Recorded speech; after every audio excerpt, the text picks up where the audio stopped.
Hey everyone, Titan Preparedness. Welcome back to the channel. I know it's been a minute since I've put out a video, put out content, and in light of recent events, I thought now would be a good time to get back. Because the two things we need right now are Jesus and prepping. The one thing we don't need right now is a civil war, and that's what today's video is going to be talking about, is obviously the assassination of Charlie Kirk. The response that I've seen and the response to the call for a civil war. On September 10th, 2025, conservative activist Charlie Kirk was assassinated while doing an event in Utah. It was, something that he did a lot, was the college campus tours where he goes and he talks to people, and people that he disagrees with or that agrees with him, and he just has conversations with people. And there's been multiple responses and sections of responses that I've seen. So the first section of responses has been the people who are cheering for his demise, for his death, for his assassination. And I'm just going to say it straight. I'm just going to say it out loud. If you were one of the people that were cheering that this man was assassinated, you're a piece of shit. People might not like that I say it. People might not like that I offended them. What are you going to do, shoot me? It is what it is, right? You are a piece of trash, a piece of garbage. That doesn't mean you're not a human, because unlike that category of people, we don't dehumanize people. But if you were cheering that this man died right in front of his children, you're a piece of shit. Another response that I saw, group of responses that I saw, was from people who had no political affiliation on their channel, right? I saw fitness influencers. I saw people who cook for a living on TikTok, Instagram, Facebook, YouTube. I saw people who do men's rights activists. They had to come on and say, look, I'm not political at all, and I disagree with this man being shot and killed. And those people that are cheering are pieces of crap, right? They had to come on and denounce this ideology that he deserved it. Another response that I saw was from friends, family, people that knew him or people that met him, people that disagreed with him, people that debated him, coming out and saying, I might disagree with him, but he didn't deserve it. And then we saw the response that I want to talk about today, which is the call for civil war. And many people were upset. Many people were in their emotions, and I get it. I spent multiple days feeling the same way. But we had people who were legitimately saying that this needed to escalate. And that's what I want to talk about today. As much as I agreed with Charlie Kirk on, as much as I agreed with his positions on many things, he's not worth a civil war. And I don't mean that disrespectfully. I am mad. I am pissed off that they assassinated him, that their rhetoric took him out. But he is not worth the lives of millions of people. Because there are people right now not only prepping for a civil war, right? You can prepare for a civil war all day. That's fine. But they're not just prepping for it. They are actively calling for one. They're beating their chest going, put me in, coach. I'm ready. Let's go. Let's fight. Listen, and I mean all the disrespect in the world, those people that are beating their chest and saying, put me in and let's fight, let's go to war, this means war, they sat out the last war. The day after Charlie Kirk's assassination was the 24th anniversary of September 11th. Meaning that the people who are calling for war right now are the same people that set out the war for the last 22 years. If you want a war, Ukraine asked for volunteers. If you want a war, you can go over there and fight Russia. You say World War III is coming, why don't you go jump on the front lines? Because that's what Ukraine's doing. Ukraine's fighting the war in their backyard against Russia, who we think World War III will be against. and you're sitting it out. These people that are calling for a civil war, one thing that I've learned about them is that for the most part, they don't have courage. It's easy to sit and beat your chest and say, hey, I'm ready for a war, put me in, let's go, when you've never been there. They're too comfortable in their own lives, right? A lot of them either do YouTube for a living, where they can make videos, and they're hoping for a war so they can make more videos on a war. They work at, a desk job, they work at McDonald's, or somebody's bitch when it comes to the plant. They don't do jobs that actually require courage. Many of them have not ever raised their right hand and said, I fully support and defend the Constitution of the United States of America against all enemies, foreign and domestic, right? Many of them sat out the war for the last 22 years. Many of them will not go to war with Ukraine.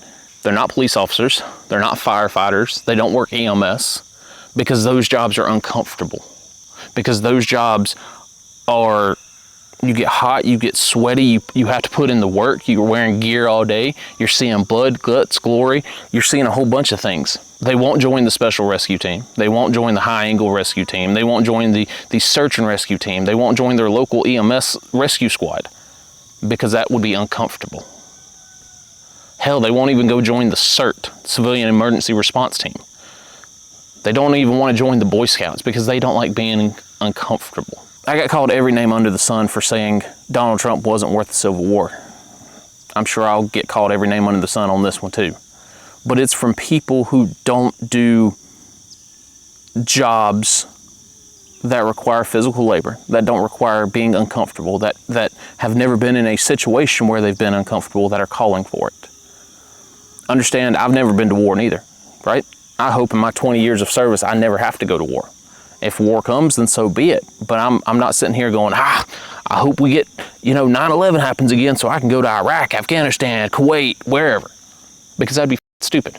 People don't understand what war means. People who live comfortable lives don't understand what war means. Unfortunately, a lot of people saw Charlie Kirk get shot. There was a video that went around social media and they saw it. And that is as close as many people have gotten to death in their entire lives, right? When you talk about a war, when you talk about death, dying, and destruction, I know what it means because I've seen it. There are things in this head that I'd rather not talk about. There's things in this head that would keep you up at night. I worked for EMS for many, many years. I've seen a lot of shit that I can't unsee. I've gotten smells in my head. There's images and nightmares and thoughts. Cops have the same thing. Firefighters have the same mind that I do. There's a reason we use dark humor, because in our minds, in our heads, it's nothing but darkness. And that's why you won't hear me advocating for war, because I know what that means. And I understand, again, why the 22 members of our military choose a different route, because I can't imagine the shit that they've seen, right? I've seen all my stuff civilian side. I've seen all my stuff here in the homeland. You go overseas and it's a whole different nightmare. It's a whole different ballgame. But that's what it means to have a war. And people who are advocating for a civil war, who have no idea the nightmares that they are calling for, are dumbasses. These people are the same ones who complain when the power goes out for longer than 5 minutes. These people are the same ones that complain because it's hot in their house during the summertime. These people are the same ones that complain when the internet goes down. These people are the same ones that complain when their boss asks them to work overtime for a day. These people are the same ones that complain when there's a traffic jam on their way to work. But yeah, they're advocating for a war. They're advocating to shoot thy neighbor. They're advocating for everything that they know as far as logistics go to be thrown out the window.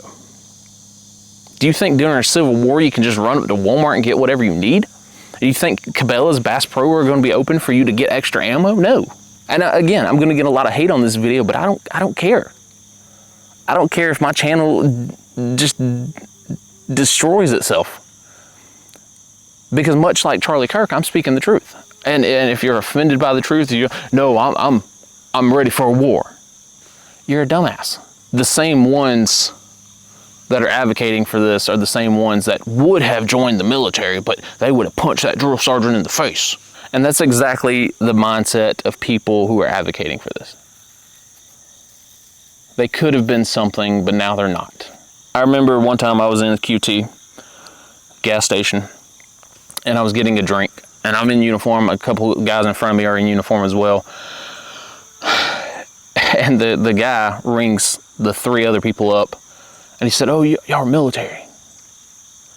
He said, "I was going to do that. I was going to join, but I would have punched that drill sergeant in the face." And they just laughed it off, you know, paid for their stuff and kept on going. I get up to the counter. He basically starts the same conversation. He says, "Oh, you're military too?" I said, "Yep." He said, and I said, "Nope, hold up. I just heard it." And I said, "Piece of advice, don't ever say that dumb shit again." What I wanted to tell them was, dude, you work at a damn gas station.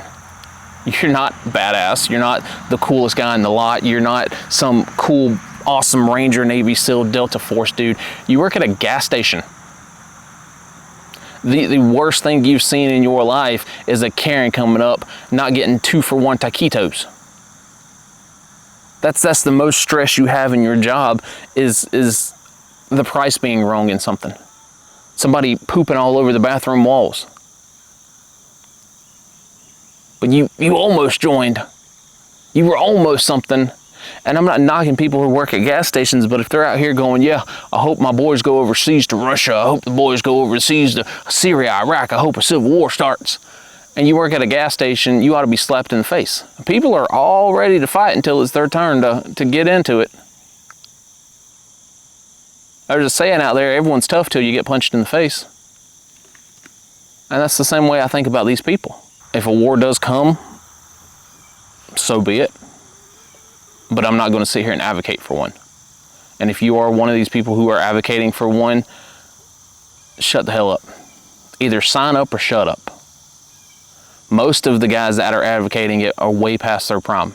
40, 50, 60 years old, advocating for a war. Son, if you sleep wrong in your bed, you're not even ready to go to work, let alone go to war. Again, what we need now more than ever is Jesus.